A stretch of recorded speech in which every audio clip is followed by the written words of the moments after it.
All right. Thank you all for having me today. Special thanks to Tony. I'm honored and gracious. I don't know if there's any magic to the 4:20 time slot, but I'll take advantage of it and put it to good use. Specifically, want to just thank each of you. It's a tremendous audience and presentation that we've heard. A few takeaways that I've had today, some good, some bad. I think I've just taken a few notes. Rob at Kestra in the roundtable said, you make less money selling your business if your surname is in it. So I've lost that one. Ed at Dynasty said $5 billion is the new $1 billion, and I thought about that, and I hope it's not related to inflation and more about asset growth, but energy will be very relevant here. My topic is the role of alternatives in a volatile market. I think will be energy alternatives specifically. And Suzette at Goldman said, everything old is new again, and I think you're seeing a lot of old world economies come back, and probably most violent this year, really, either through macro efforts across overseas to just domestically in our own financial markets. So with that, I think the biggest takeaway I have had so far is kind of transitioning from advisor to CEO as we grow our business. Over the last 15 years, I started this company coming out of a private equity firm and investment banking prior to that. Really have started adding pillars, and most recently, we've started a structured finance group that did a little over $1 billion this year in mortgage finance, specifically for oil and gas production. And so a little bit out of my element here around a lot of great advisors, but a lot of applications to our business. And we have four stools. I'm going to give you a little bit of energy background and, again, more specifically than just alts in general, but, two legs in each bucket, asset management. I've got it here too. We've got two very distinct platforms that I'll talk a little bit more about later. Growth equity, think of that traditional private equity, and then floating income. This is a new product that we've launched that's more bond-oriented around producing oil and gas wells. And then with M&A, the capital markets, we've been active in everything from upstream, oil field service, and downstream markets. So a very holistic approach to the energy space. And, Jim Rogers, I think, said it best in Adventure Biker. I mean, there's super cycles to this business, and it's very disruptive right now because there's been so much money printed over the last decade or so. But you're starting to see some of that, retract, and you're seeing the effects of that in the oil and gas space. So I'll talk a little bit about the fundamentals there. But most importantly, I think. The takeaway here is energy is a very supply-demand driven business, and you've got kind of three things going on with this chart. On the right, kind of starting, you see just the true global energy demand does not change. It is always up and to the right. It is a population-driven event, and so long term that energy consumption is something that is growing globally, and specifically, even with the oncoming of renewables, that'll take a big chunk, but it really won't offset the growth that is coming down the pipe. On the right side, you see kind of supply and demand, and what's unique about our kind of real asset class with respect to production is four of those five colors on the left are non-renewable. And so, if you think about real estate, we sell a floor of a building every year, and you got to rebuild that or go find new reserves in oil and gas lingo, and that takes a lot of money. It's very expensive. Ken Hirsch said it best at NGP: you can have energy three ways, but you only get to pick two: clean, cheap, affordable, or resilient. And a lot of people want clean right now, but that's either very unreliable. We've had huge freezes down in Texas that knocked power off for a week. We think we're the leader in ERCOT with 20% renewable power down there, and it is not resilient. And so if you want it resilient at all times, it's very expensive. And so we're all trying to figure out how to do that. Conventional oil and gas is often, the bad guy, but I think we're also coming out of that space, spending tremendous resource, time, and money to clean it up, and we think that's doable.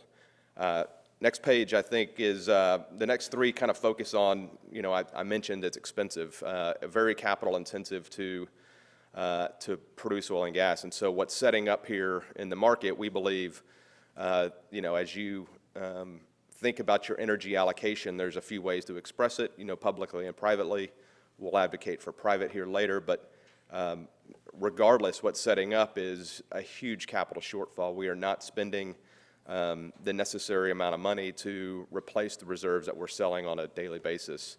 I think some of that's a function of the public markets demanding capital back. Some of that's a function of the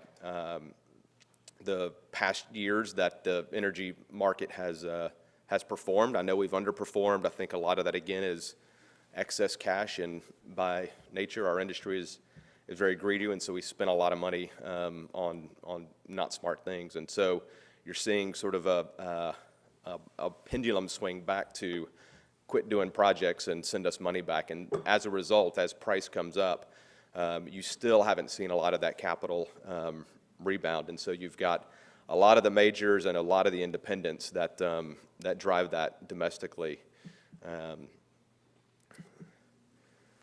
And private equity's followed suit. We've seen this in our business, and I know y'all see it in your portfolios as well. There is less allocation to energy in private equity than there's ever been. There's fewer players in that space. As over the last decade, funds have migrated into renewables or into industrials. Funds have grown into bigger sizes, and some have, through performance, have moved away.